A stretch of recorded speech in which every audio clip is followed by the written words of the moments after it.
So hello it's friends, आज की video में हम पढ़ने वाले हैं हमारा chapter number 1 of class 9th, जो कि होने वाला है मैटर इन अवर सराउंडिंग।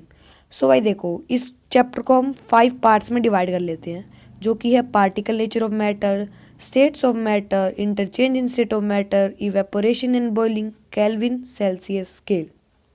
देखो भाई, इस चैप्टर के सबसे इम्पोर्टेंट टॉपिक्स है ये, जो कि ये पूरा ही चैप्टर बना देते हैं एक टाइप से। और देखो, पहला टॉपिक है पार्टिकल नेचर ऑफ मैटर। जो कि हम पढ़ेंगे वो है कि जो मैटर होता है उसका नेचर क्या होता है। उसके बाद हम पढ़ेंगे स्टेट्स ऑफ मैटर, कि मैटर के स्टेट्स क्या क्या होते हैं, जैसे कि हम ये पढ़ते हैं सॉलिड, लिक्विड, गैस, इस टाइप से। उसके बाद हम पढ़ेंगे इंटरचेंज, जैसे कि हम ये लास्ट में लिखा हुआ है मैंने, केल्विन टू सेल्सियस, इस वे में। और सबसे इम्पोर्टेंट टॉपिक जो हमारा बनता है वो हमारा इवेपोरेशन और बॉइलिंग पे। जैसे कि इस पे हमारे बहुत से क्वेश्चन बनते हैं, जैसे कि what is evaporation, what is boiling, difference between evaporation boiling, और factor affecting evaporation and boiling. Boiling नहीं आता आपके, सिर्फ इवेपोरेशन आता है। अभी हम पढ़ेंगे इसके बाद हमारा फर्स्ट पार्ट, जो कि होने वाला है पार्टिकल नेचर ऑफ मैटर। ये देखो भाई, एनीथिंग, कुछ भी चीज़ें जो ऑक्यूपाई करें स्पेस, मास, उन्हें हम क्या कहते हैं, मैटर। आप ये जरूरी नहीं है कि बिल्कुल सेम डेफिनेशन अपने पेपर में लिख के आए, आप इतना लिख सकते हैं, anything that occupy space and has mass is called matter. आप इस चीज़ को छोड़ सकते हैं, आपके टीचर मार्क्स नहीं काटेगी। उसके बाद हम नीचे देखते हैं, इसके नीचे क्या लिखा है, matter is the form of 5 basic element. ये देखो, मैटर होता है ना, वो 5 बेसिक एलिमेंट से मिलके बनता है, जिन्हें हम पंच तत्व कहते हैं हिंदी में, जैसे कि air, earth, fire, sky and water. जैसे कि इनसे ही हर चीज़ें बनती हैं। अभी देखो, इनकी हम डेफिनेशन को समझते हैं एक टाइप से। ये देखो, आपने अपने घर में बहुत सी चीज़ें देखी होंगी, जैसे कि आपने अपने घर में एक चेयर देख ली भाई। अगर आपने घर में चेयर देखी है तो उस चेयर को कैसे बनाया गया होगा, उस चेयर में कुछ पार्टिकल्स होंगे। अभी आप किस चीज़ को कह सकते हो कि ये मैटर है, हम मैटर उस चीज़ को कहेंगे जिसमें थोड़ा सा भी स्पेस हो, बिल्कुल, चाहे वो छोटी सी अगर चीज़ हो, अगर वो थोड़ा सा भी स्पेस ले रही है और उसके पास अगर मास है तो हम उसे मैटर कह सकते हैं। अभी आप कमेंट करके बताएंगे कि आपके पास कमरे में कितनी 10 कम से कम 10 तो आपको अपने पास जितनी भी रखी है उनके नाम लिख के भेजने हैं मैटर के। बहुत सी होते हैं आपके रूम में, जैसे कि फैन, चेयर, एक्सेट्रा एक्सेट्रा। और देखो, अभी देखो, हम आगे बढ़ते हैं। अभी आपने देखा होगा कि एक ड्रॉपलेट ऑफ वाटर होती है, उसका साइज कितना छोटा होता है, लेकिन उसके अंदर भी मिलियन ऑफ, उसके अंदर एटम एटम जो कि हम आगे वाले पढ़ने वाले हैं, उसमें इतने सारे पार्टिकल्स होते हैं। अभी पढ़ते हैं हम अपने अगले पॉइंट पे, जो कि हो रहा है characteristics of particle of matter. देखो, करेक्टरिस्टिक मतलब कि उसकी क्या क्या करेक्टरिस्टिक होती हैं, जैसे कि आपने देखा होगा कोई भी चीज़ कैसे बनती है और उसकी करेक्टरिस्टिक क्या है। जैसे कि अगर आप किसी के बारे में पढ़ रहे हो तो उसके बारे में उसकी विशेषताएं जानते हो कि ये क्या कर सकता है और इसमें कितनी पावर है, इस टाइप से। तो ये देखो, मेड ऑफ टीनी पार्टिकल, जो हमारा मैटर है ना, मैटर वो बहुत सारे टीनी पार्टिकल से मिलके बना है। जैसे कि एक वाटर, जैसे कि अगर हम छोटी छोटी बूंद अगर पानी की इकट्ठा कर लेते हैं तो उससे हमारे पास एक मटका भर जाता है, इस टाइप से वो टीनी टीनी पार्टिकल से मिलके बनता है हमारा एक मैटर। उसके बाद आता है vacant space existing in particle, यानी कि उनमें स्पेस होता है। ये मैं आपको समझाता हूँ एग्जाम्पल से। जैसे कि आप घर पे कभी कभी सिकंजी बनाते हो, तो आप लेट करो कि जो ये ब्लू कलर है ना, ये वाटर के पार्टिकल्स हैं जो मैंने इसमें डाल रखे हैं, और रेड कलर हमारी शुगर के हैं। तो देखो, अगर हम इसके अंदर हम ऐड करेंगे, क्या ऐड करेंगे, शुगर ऐड करेंगे, तो क्या होता है कि वो थोड़ी नीचे जाके यहाँ पे बैठ जाती है कुछ समय के लिए। लेकिन अगर उसको हम मिक्स करेंगे तो उसके जो पार्टिकल्स होते हैं वो इसके अंदर मिक्स कर जाते हैं, जब भी वो हमें दिखाई नहीं देते। इस टाइप से वो मिक्स कर जाते हैं तो हमें दिखाई नहीं देते। ये क्यों कर जाते हैं, क्योंकि उनके अंदर स्पेस होता है। अगर आप जैसे कि स्कूल वैन में अगर स्कूल जाते हो, अगर आपकी वैन में 3 बच्चे बैठे हैं और उसमें 5 बच्चे और बैठ सकते हैं, तो उसमें स्पेस है तो आप उनमें बिठा सकते हो।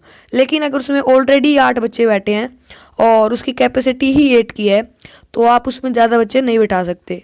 तो यही चीज़ होती है हमारे पार्टिकल्स की। अभी आते हैं हम आगे। Particle are in continuous motion. इसका भी मैं आपको एक एग्जांपल से समझाता हूँ। इसमें कहा है कि जो पार्टिकल्स होते हैं ना वो कॉन्टिन्यूस मोशन में रहते हैं। कॉन्टिन्यूस यानी वो लगातार चलते रहते हैं।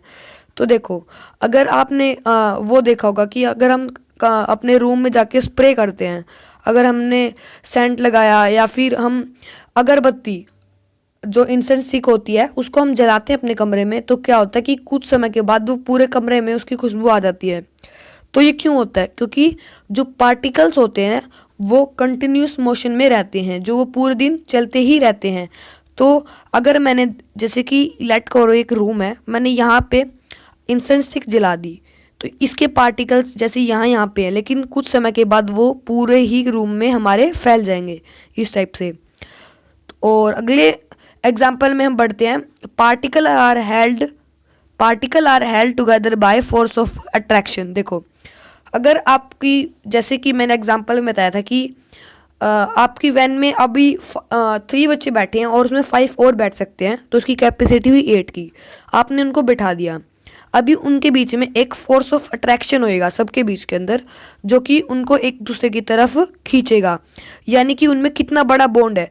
जैसे कि अगर आप 5 बच्चे एक वैन में बैठे हो और अगर आपको कोई धक्का मार रहा है तो आप ज़्यादा पुश नहीं कर पाओगे, क्योंकि आप बहुत सारी स्पेस उन्होंने पहले ही ले रखा है, तो अभी उनको हम आगे और नहीं धकेल सकते। क्यों? क्योंकि वहाँ पे स्पेस ही नहीं है। लेकिन अगर वैन में बैठे ही 2 बच्चे हों और आप उनको पुल कर रहे हो या पुश कर रहे हो, तो वो खींचेंगे क्योंकि उनके आगे अभी भी स्पेस है। तो ये कारण उनका फोर्स ऑफ अट्रैक्शन, यानी उनका कितना फोर्स ऑफ अट्रैक्शन उनके बिटवीन पार्टिकल्स के। अभी हमारे सेकंड टॉपिक पे आते हैं हमारे चैप्टर के, जो कि है स्टेट्स ऑफ मैटर। तो भाई ये देखो, बेसिक क्लासिफिकेशन ऑफ टाइप्स, यानी कि हम हमारे मैटर को किस किस चीज़ों में डिवाइड कर रहे हैं। तो ये देखो, बेस्ड अपॉन पार्टिकल अरेंजमेंट, ठीक है, हम इसको देख लेते हैं अरेंजमेंट के हिसाब से। बेस्ड अपॉन एनर्जी और particle, based upon distance between particles. हम इन बेसिस के कि हम पार्टिकल का अरेंजमेंट से, उनकी एनर्जी से और उनका डिस्टेंस बिटवीन पार्टिकल, यानी कि उनके पार्टिकल्स के बीच में कितना डिस्टेंस है, उस हिसाब से हमको उनको डिवाइड करते हैं। अभी देखो, हम इस चैप्टर के अंदर हम इसको डिवाइड करते हैं इतनी स्टेट्स में, सॉलिड, लिक्विड एंड गैस। जो प्लाज्मा और बोस आइंस्टाइन कॉन्डेंसेट है जो है, वो हम हमारी 9th क्लास के अंदर नहीं पढ़ेंगे, क्योंकि हमारे टॉपिक में नहीं है। और अगर आपको पढ़ना है तो आप हमको कमेंट करके बता सकते हैं, मैं एक नई वीडियो अगले ही दिन डाल दूंगा इस टॉपिक के ऊपर। तो हम पढ़ते हैं सॉलिड, लिक्विड एंड गैस। ये देखो भाई, ये होता है सॉलिड, ये है सॉलिड के पार्टिकल, ये लिक्विड, लिक्विड के पार्टिकल, और गैस के पार्टिकल।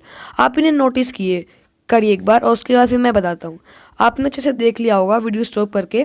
अब ये देखो, मैं इनके बारे में बताता हूँ। वेट,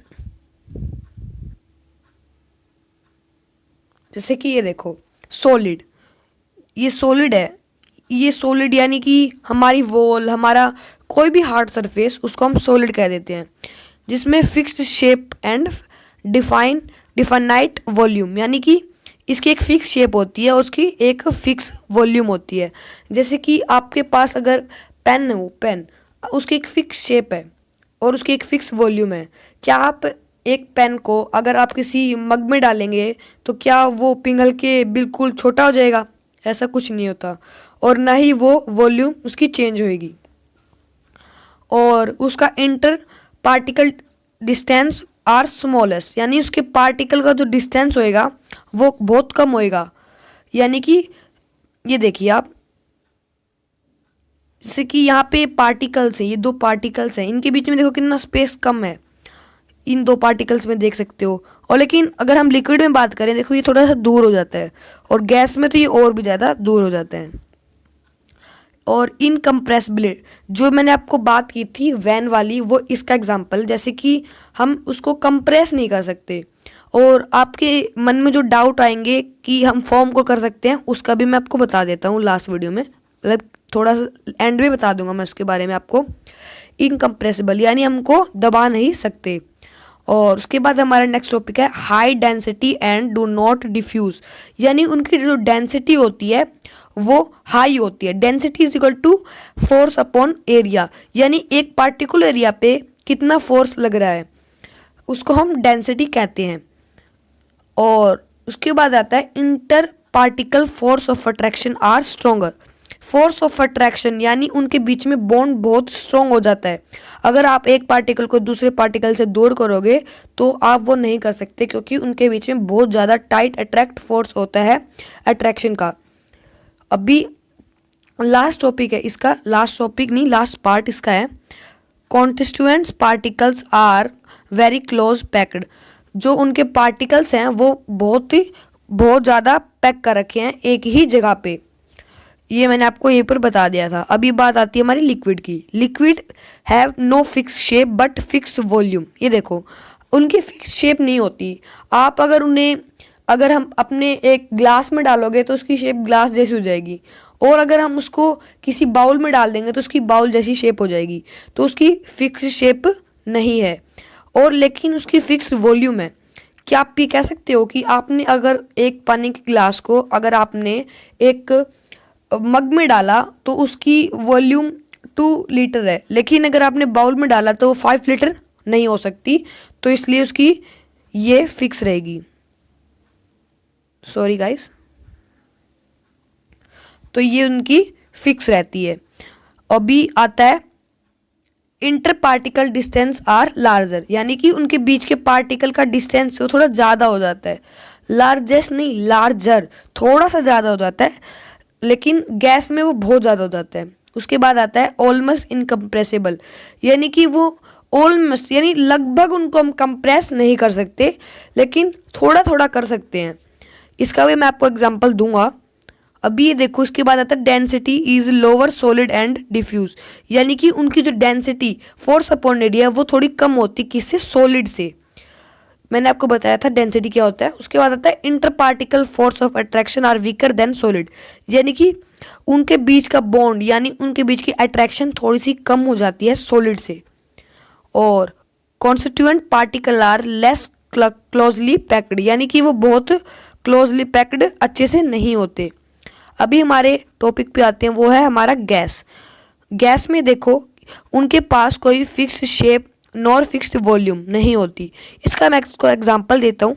फिक्स शेप से मतलब हुआ कि उनकी कोई फिक्स शेप नहीं है, और वॉल्यूम से ये है कि अगर हम हमारे एयर के अंदर अगर थोड़ी सी भी हवा है तो पूरे हमारे रूम में फैल जाती, क्योंकि उनकी वॉल्यूम फिक्स नहीं रहती। देखो अगर आपने सिलेंडर भरवाया हो, सिलेंडर उसमें हम लिक्विड डालते हैं, लेकिन वो बन क्या जाती है हमारी गैस, तो वो गैस बन के बाहर निकलती है, तो उसकी शेप तो सेम रहती नहीं है, क्योंकि एक टाइम पे उनकी शेप हमारे एक बॉक्स यानी सिलेंडर के अंदर रहती है, लेकिन वो बाहर निकलती है तो उसकी शेप चेंज हो जाती है। और फिक्स्ड वॉल्यूम से आप समझ सकते हो। देखो क्या होता है कि अगर आप अपने रूम में अगर थोड़ा सा स्प्रे करेंगे तो पूरे रूम में फैल जाता है, तो उसकी वॉल्यूम हमने बिल्कुल थोड़ी सी हमारे रूम में छिड़काया था, हमने स्प्रे किया था, लेकिन वो पूरे रूम में फैल गया क्योंकि उसकी फिक्स्ड वॉल्यूम नहीं है। उसके बाद आता है inter particle distance are largest, यानी उनके बीच के पार्टिकल का डिस्टेंस जो होता है वो थोड़ा बहुत ज़्यादा लार्ज होता है, यानी कि लार्जेस्ट है, लार्जर नहीं है, ज़्यादा, यानी कि ये बहुत दूर दूर होते हैं, क्योंकि जब भी वो अपनी एक फिक्स्ड वॉल्यूम नहीं रख पाते। क्योंकि अगर आप स्प्रे कर रहे हो तो अगर उनका पार्टिकल का डिस्टेंस ही कम है तो वो तो पूरे कमरे में स्मेल कर ही नहीं पाएंगे, तो इसका उनका ये ज़्यादा होता है डिस्टेंस। और उसके बाद आता है हाईली कंप्रेसिबल, यानी वो ईजिली कंप्रेस कर सकते हैं। उनको आप अगर एयर के अंदर अपने हैंड को एक दूसरे की तरफ लेके आएंगे तो हम अपनी एयर को कंप्रेस कर रहे हैं। उसके बाद आता है डेंसिटी बहुत कम हो जाती है उसके अंदर, क्योंकि हम उनका फोर्स है वो तो है, लेकिन एरिया तो बहुत ज़्यादा हो गया, तो इन कारण उसकी डेंसिटी बहुत ज़्यादा कम हो जाती है, बहुत ज़्यादा कम हो जाती है। Inter particle force of attraction are weakest, यानी उनके बीच के अंदर बॉन्ड बहुत कम है, उनका बीच का अट्रैक्शन बहुत ज़्यादा कम हो गया है। उसके बाद आता है constant particle are free to move about. वो पार्टिकल होते हैं वो फ्री रहते हैं, वो कहीं पे भी जा सकते हैं, अबाउट वो कहीं पे भी मूव कर सकते हैं ईजिली। और ये हमारी टेबल हमारे इन तीनों अपने मेन टॉपिक्स की, और इसको आपको याद रखना है, ये आपको एग्जाम में आते हैं, इन पे क्वेश्चन बनते हैं। प्लाज्मा और बोस-आइंस्टाइन मैं आपको आज की वीडियो में नहीं करवा सकता, मैं आपकी नेक्स्ट सेपरेट वीडियो लाऊंगा इसके लिए, अगर आप कमेंट करते हैं तो। अभी देखते हैं microscopic explanation for properties of solid. अभी ये तो हमने उसकी कैरेक्टरिस्टिक देखी कि वो होते कैसे हैं, लेकिन अभी उनकी एक एक्सप्लेनेशन देखते हैं। देखो, solid have a definite shape and a definite volume because the particle are locked into place। देखो, जो सॉलिड होते हैं उनकी फिक्स शेप और फिक्स वॉल्यूम मैंने आपको बताया, बिकॉज क्यों होती है, क्योंकि उनका पार्टिकल आर लॉक्ड, क्योंकि उनको हमने लॉक कर रखा है, क्योंकि उनका फोर्स ऑफ अट्रैक्शन ज़्यादा है इनटू ए प्लेस, इस कारण। अभी solid do not flow easily, जो सॉलिड होते हैं वो हमारे इजिली फ्लो नहीं कर पाते, because the particle can not move slide past one another. यानी कि जो सॉलिड है वो इजिली फ्लो नहीं कर पाते, क्योंकि उनके पार्टिकल कैन नॉट मूव, उनके पार्टिकल मूव नहीं कर सकते एक जगह से दूसरी जगह। अभी है solid are not easily compressible, solid हमारे इजिली कंप्रेस नहीं हो सकते, because there is little free space, उनमें बहुत कम फ्री स्पेस होता है बिटवीन द पार्टिकल्स। अभी हमने पढ़ा सॉलिड, और हम पढ़ेंगे अब लिक्विड को। Liquid are not easily compressible, हम लिक्विड को इजिली कंप्रेस नहीं कर सकते, and have a definite volume because there is a little free space between particle, कि उनके बीच के अंदर हल्का हल्का स्पेस होता है सॉलिड से कंपैरिजन में। अभी liquid have an indefinite shape, liquid में एक इनडेफिनाइट शेप होती है, because the particle can slide आएगा यहाँ पे, पास्ट वन अनदर, सॉरी यहाँ पे स्लाइड आएगा गाइस। अभी हम पढ़ते हैं इसका लास्ट टॉपिक नहीं, last part, sorry. Liquid flow easily because the particles can move one another, जो लिक्विड होते हैं वो इजिली मूव कर पाते हैं, क्योंकि उनके पार्टिकल हैं वो बहुत दूर दूर होते हैं, इस कारण। अभी हम पढ़ते हैं गैस के कंपैरिजन में नहीं होते, लेकिन वो हमारे सॉलिड के कंपैरिजन में होते हैं। अभी हम पढ़ते हैं गैस का। गैस आर इजिली कंप्रेसिबल, जो गैस होती है वो बहुत ज़्यादा इजिली कंप्रेस हो जाती है, because there is a great deal of free space between particle, कि उनके पार्टिकल में बहुत ज़्यादा फ्री स्पेस है, इस कारण वो इजिली हम उसको कंप्रेस कर देते हैं। Gases flow very easily because the particle randomly move past one another, जो गैस के पार्टिकल होते हैं वो बहुत रैंडमली मूव करते हैं, तो इस कारण वो फ्लो कर पाती हैं ईजिली।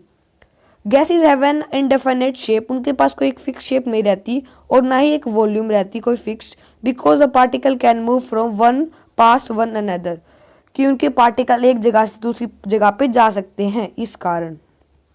ये मैं आपको नहीं पढ़ा सकता इस वीडियो में। अभी आते हैं इंटरचेंज, जो कि हमारा थर्ड टॉपिक होने वाला है इस चैप्टर का। ये देखो, matter can exist in its state, कौन सी स्टेट में हो सकता है, मैंने आपको बताया सॉलिड, लिक्विड एंड गैस, ठीक है। अभी देखो, हम घर में हमारे वाटर होता है, क्या होता है, वाटर। अभी देखो, हम वाटर होता है उसको हम किस स्टेट में देखते हैं। देखो, हम अगर गर्मी में अगर हम वाटर को देखते हैं, हम अपने फ्रिज वगैरह में वाटर को ठंडा होने के लिए हम अपने एक सेकेंड गाइस, वेट, हम अपने जो वाटर है उसको सॉलिड में देख पाते हैं, क्योंकि हम उसकी बर्फ़ वगैरह जमा देते हैं, तो इस कारण वो सॉलिड में हो जाता है। आइस, यानी इसको हम आइस बोल देते हैं, ठीक है। और उसको हम लिक्विड में देख पाते हैं कब, जब वो हमारे एक नॉर्मल रूम टेम्परेचर पे होता है। यानी कि गर्मियों का एग्जांपल ले लेते हैं हमारा, जैसे कि एक पोट में वाटर रख रखा है हमने अपने रूम टेम्परेचर में वो। और गैस में हो सकता है वाटर वेपर, यानी कि जैसे कि अगर हम अपने खाना बना रहे हैं तो हम अपने वाटर को डालते हैं और कुछ समय के बाद वो बॉईल हो जाता है और उसकी भाप बन जाती है, यानी वाटर वेपर बन जाती है।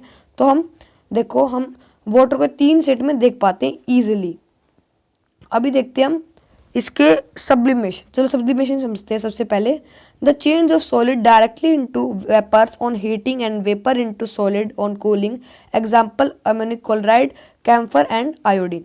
तो इसको मैं आपको एग्जांपल से समझाता हूँ इजीली। ये देखो आप जो change of solid directly into vapour, देखो अभी कुछ कुछ ऐसे एग्जांपल होते हैं जैसे कि कैम्फर, कपूर, इनको अगर हम जैसे कि कपड़ों में डाल के रख देते हैं तो वो होते हैं किस में है, सॉलिड स्टेट में होते हैं। लेकिन देखो हम कुछ समय बाद जब अपने कपड़ों को निकालते हैं तो वो वहीं पे होते ही नहीं है, क्योंकि वो गैस बन जाते हैं जब भी उनमें हमको खुशबू आती है, जब भी हमको उसमें खुशबू आती है। तो ये क्या हुआ, वो लिक्विड तो नहीं हुए, लिक्विड होते तो वो हमारे कपड़े को गीले कर सकते थे। तो ये कुछ एग्जाम्पल हैं जो कि डायरेक्टली सॉलिड से गैस में चेंज हो जाते हैं। नहीं तो आप देखते हो कि अगर कोई चीज़ सॉलिड में है, अब अगर आइस है, आइस को हमें पहले गर्म करना पड़ेगा जब भी वो हमारे किस में आएगी, लिक्विड में। और लिक्विड को अगर हम और गर्म करेंगे उसके बॉइलिंग पॉइंट तक, उसके बाद ही वो गैस में कन्वर्ट हो सकती है। तो सब्लिमेशन एक प्रोसेस है जिसके अंदर हम सॉलिड को डायरेक्टली चेंज कर देते हैं गैस में और गैस को चेंज कर देते हैं डायरेक्टली सॉलिड में। अभी देखते हैं इसके effects. Effect of change in temperature, क्या इफेक्ट्स होते हैं। The temperature effect on heating a solid varies depending on the nature of the solid and the condition required in the bringing in the change. तो अभी हम पढ़ते हैं उसके कौन से इफेक्ट्स होते हैं। देखो भाई, पहला इफेक्ट है on increasing the temperature of solid, the kinetic energy of the particle increases, which overcome the force of attraction between the particle, thereby solid melts and it converts into liquid। देखो भाई, आपको इसकी थोड़ी language hard लग रही होगी, लेकिन ये थोड़ी इजी ही आपको ही लग रही है क्योंकि आपको ये नया टॉपिक लग रहा है। तो भाई इसको समझते हैं। देखो, अगर हमारे पास सॉलिड है, अगर हम उसको गर्म कर रहे हैं यानी उसका टेम्परेचर इंक्रीज कर रहे हैं, तो उसके अंदर जो काइनेटिक एनर्जी हम उसके अंदर प्रोड्यूस कर रहे हैं तो वो भी इंक्रीज होएगी।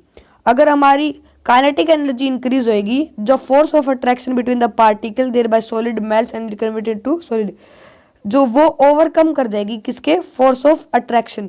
यानी कि वो उसमें इतनी पावर आ जाएगी कि वो उसका फोर्स ऑफ अट्रैक्शन को तोड़ देगी और उस पार्टिकल के, अगर पार्टिकल दूर हो गए तो वो सीधी सी बात है कि वो चेंज कर जाएंगे अपनी स्टेट से दूसरी स्टेट में। तो इसी हिसाब से वो अपनी चेंज कर पाते हैं सॉलिड से लिक्विड के अंदर। अभी हम पढ़ते हैं इसके बाद next point. The temperature at which a solid melt to become a liquid at the atmospheric pressure is called its melting point. तो ये देखो, मेल्टिंग पॉइंट क्या होता है। मेल्टिंग पॉइंट एक ऐसा पॉइंट है जिसके ऊपर कोई सॉलिड, अगर उसको हम गर्म करेंगे और वो किस में चेंज हो जाता है, हमारे लिक्विड में, हम उसको मेल्टिंग पॉइंट करते हैं।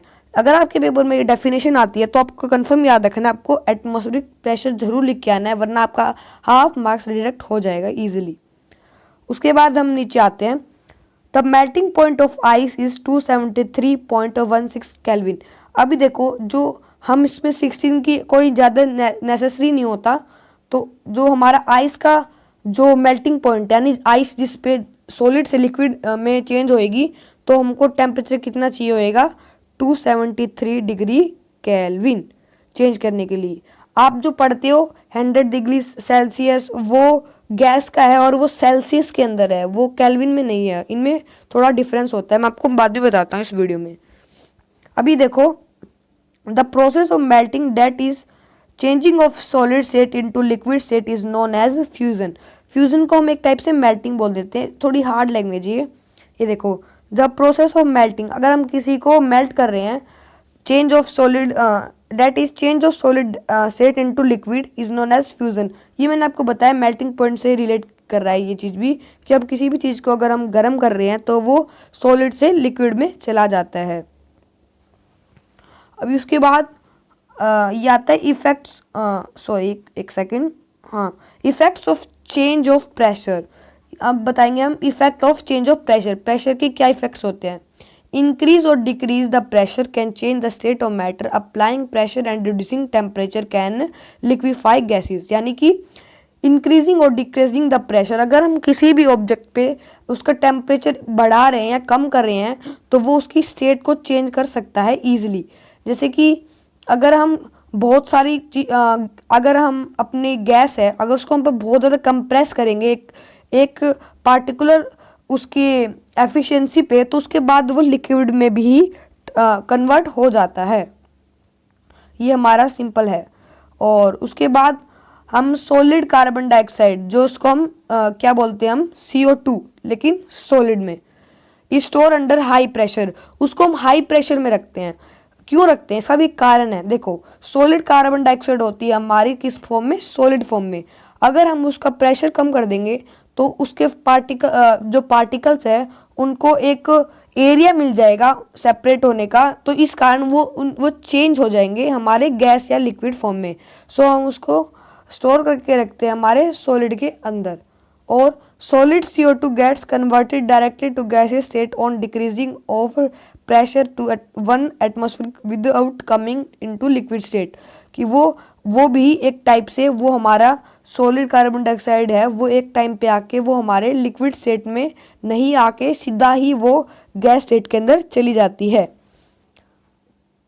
इस कारण हम उसमें ज़्यादा उसका हाई प्रेशर रखते हैं। जब भी उसके अंदर हम उसको रखते हैं हमारे, जैसे कि हमारे सोडियम को, कैल्शियम वगैरह, इन चीज़ के अंदर। अभी हमारा इंपॉर्टेंट टॉपिक है fusion and vaporization. Fusion heats energy required to change 1 kg of solid into liquid. इसका मतलब ये है कि कितनी हीट, फ्यूजन यानी मेल्ट, हम हीट यानी हमको कितनी हीट चाहिए to change 1 kg of solid into liquid, कि हमें कितनी हीट चाहिए कि हम एक सॉलिड को हम लिक्विड में चेंज कर सकते हैं, हम उसको हम फ्यूजन कह सकते हैं। उसके बाद आता है vaporization. Vaporization means heat energy required to change 1 kg of liquid at to gas at atmospheric pressure at its boiling point. यानी वेपोराइजेशन मतलब कि हम लिक्विड से गैस में चेंज कर रहे हैं, यानी कि हमको एक 1 kg liquid to change into gas state is known as vaporization at its boiling point and atmospheric pressure. ये इसके क्वेश्चन, आप इनको प्रैक्टिस कर सकते हैं। उसके बाद आता है सबसे इंपॉर्टेंट टॉपिक है इवेपोरेशन एंड बॉइलिंग। इसकी आप वी लिख सकते हो, very important topic, VVT, sorry, very important topic, VVIT, okay. उसके बाद देखो, particle of matter are always moving and are never at rest. जो पार्टिकल्स होते हैं वो हमेशा मूव करते हैं, वो कभी भी रेस्ट पे नहीं रहते हैं, मैंने आपको ये बता दिया है। At given temperature in any gas, कोई भी एक गिवन टेम्परेचर पे gas, liquid, solid, there are particles with different amount of kinetic energy. हर समय पे लिक्विड, सॉलिड एंड गैस, इनके अंदर डिफरेंट टाइप ऑफ क्या होती है, kinetic energy. In the case of liquid, जो केस है लिक्विड का, a small fraction of solid at the surface having higher kinetic energy.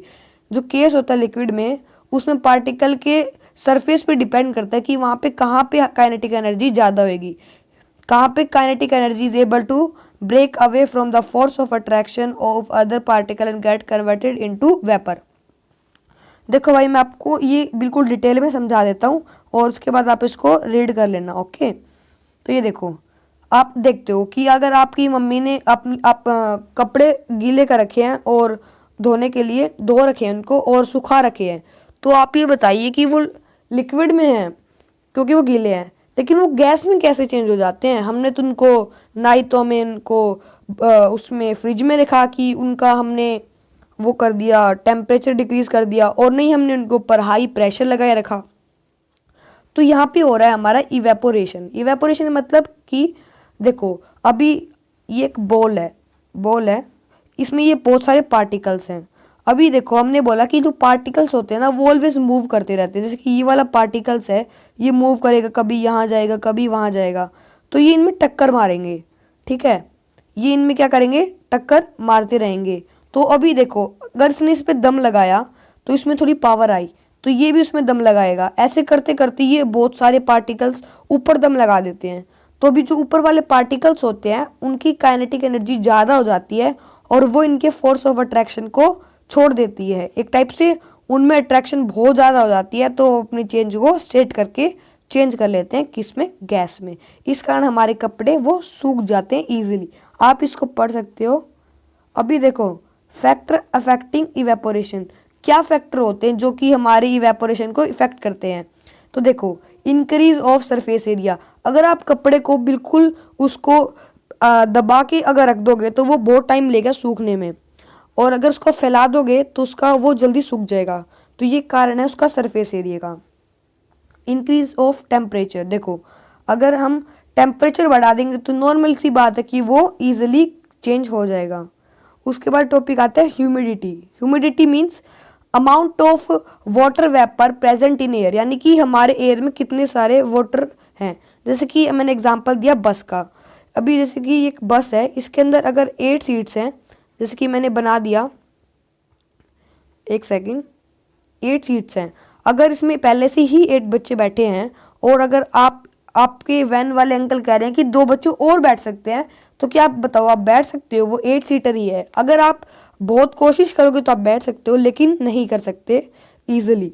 तो यही चीज़ होती है हमारे एयर में। अगर एयर में पहले ही बहुत सारा वाटर वेपर है और अगर आप कपड़े सुखाते हो तो वो हमारे पानी को नहीं सोखते, इस कारण हमारे सर्दियों में कपड़े बहुत कम हमारे जो कपड़े होते हैं सूखते हैं। और अगला है विंड स्पीड। अगर स्पीड ज़्यादा है तो भी वो एक फैक्टर बनता है कि वो मोर इवेपोरेशन होएगी। अभी एक इंपॉर्टेंट टॉपिक और आता है इवेपोरेशन एंड बॉइलिंग, जिसके ऊपर हमारे पेपर में एक क्वेश्चन हमेशा ही बनता है, जो कि है इनके डिफरेंस का। देखो evaporation, boiling is a bulk phenomena. तो पहले बॉइलिंग बता रहे हैं। Boiling is a bulk phenomena. Bulk means जैसे कि हम बॉइलिंग करते हैं तो बॉइलिंग में क्या होता है, नीचे से अगर जैसे कि एक पार्टिकल है और अगर हमने यहाँ से इसके ऊपर एक फ्लेम लगा रखी है तो क्या होगा, जैसे कि इसके अंदर ये जो पार्टिकल्स हैं हमारे ये वाले, ये गर्म होंगे और ये जब चेंज करेंगे अपनी स्टेट्स को। लेकिन हम इसमें क्या हो रहा है कि ये वाले पार्टिकल्स गर्म होके ये भी ऊपर जा रहे हैं, सारे पार्टिकल्स जा रहे हैं। लेकिन हम हमने इवेपोरेशन में पढ़ा, इवेपोरेशन में क्या होता है कि पार्टिकल्स एक दूसरे को टक्कर मारते हैं। तो सिर्फ यही पार्टिकल्स तो ही ऊपर गए ना, यही ऊपर गए। तो इन्होंने इस लास्ट वाले को जब टक्कर मारी, जब ये वाले चेंज हो गए, लेकिन नीचे वाले को क्या हुआ, तो ये होता है सरफेस फिनोमिना। और लेकिन जो बल्क मीन्स वो बॉटम से ही पार्टिकल्स को उठा रहे हैं, उनको हम बल्क बोल देते हैं। और जो सिर्फ ऊपर से उठा रहे हैं उन्हें हम सरफेस फिनोमिना बोलते हैं।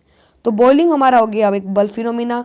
पार्टिकल फ्रॉम द बल्क यानी होल, सारे ही particles liquid change into vapour state में हो जाते हैं इजीली। उसके बाद है evaporation is a surface phenomena. मैंने आपको बताया सरफेस फिनोमिना है particle from the surface gain enough energy to overcome the force of attraction present in the liquid and change gets into vapour state. वो change कर जाते हैं अपनी vapour state में। उसके बाद है केल्विन एंड सेल्सियस स्केल, कि हम उनमें कितने केल्विन होते हैं एक सेल्सियस में, इस टाइप से उनकी चेंज करेंगे। ठीक है, ये छोटा सा टॉपिक रहता है, आप देख सकते हो, बहुत छोटा क्वेश्चन है। और ये क्वेश्चन आपके होमवर्क के लिए है, ये आप देख सकते हो। मैंने एक क्वेश्चन आपको पहले ही दिखा दिए हैं, ये देख सकते हो। ये सारे क्वेश्चन आपको प्रैक्टिस करके हमारे अगर हो सके तो आपको करने हैं। उसके बाद आता है केल्विन एंड सेल्सियस स्केल। देखो इसको समझते हैं। Kelvin is the SI unit of temperature. देखो अगर आपने केल्विन का नाम, जो नए बच्चे उन्होंने बहुत कम सुना होगा केल्विन, क्योंकि उन्हें लगभग सुना होता है सेल्सियस, क्योंकि हम नॉर्मल भाषा में उनको यूज़ नहीं करते हैं। लेकिन जो टेम्परेचर होती है उसकी एसआई यूनिट होती है केल्विन। जो 0 डिग्री सेल्सियस होता है उसमें 273 डिग्री नहीं केल्विन होते हैं। डिग्री हम यूज़ करते हैं सिर्फ सेल्सियस के लिए, डिग्री हम यूज़ करते हैं सेल्सियस के लिए। उसके बाद SI unit of temperature is kelvin, मैंने बता दिया। और 0 डिग्री सेल्सियस के अंदर 273 डिग्री केल्विन होते हैं। और उसके बाद है Kelvin scale of temperature has always positive sign. जो केल्विन होता है उसमें हमेशा पॉजिटिव साइन आता है। Hence regard as better scale than Celsius, Celsius से बेटर स्केल पे। एटमॉस्फेयर ATM, जो इसको हम शॉर्ट फॉर्म में लिखते हैं, is a unit of measuring pressure exerted by a gas. हम जो हमारे ATM है इसके वजह से हम अपनी प्रेशर देखते हैं कि हमारे एयर में कितना है। The SI unit of pressure is pascal, जो हम पढ़ेंगे अगले हमारे जो कुछ चैप्टर आने वाले हैं अगली क्लास में या अगले चैप्टर्स में पास्कल के बारे में। प्रेशर ये हम पढ़ेंगे, नेक्स्ट चैप्टर में पढ़ते रहेंगे, हम फिजिक्स में पढ़ेंगे। और ये देखो 1 atmosphere is equal to 1.01 multiply 10 to the power 5 pascal. ये हमारा फॉर्मूला होता है एटमॉस्फेयर का। That pressure of air in atmosphere is called atmospheric pressure.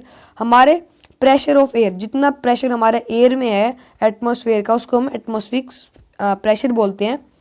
तो भाई आज हमने चैप्टर में हमारे पढ़ा कि हमारे चैप्टर में ये इतने भी इम्पोर्टेंट टॉपिक है, जैसे कि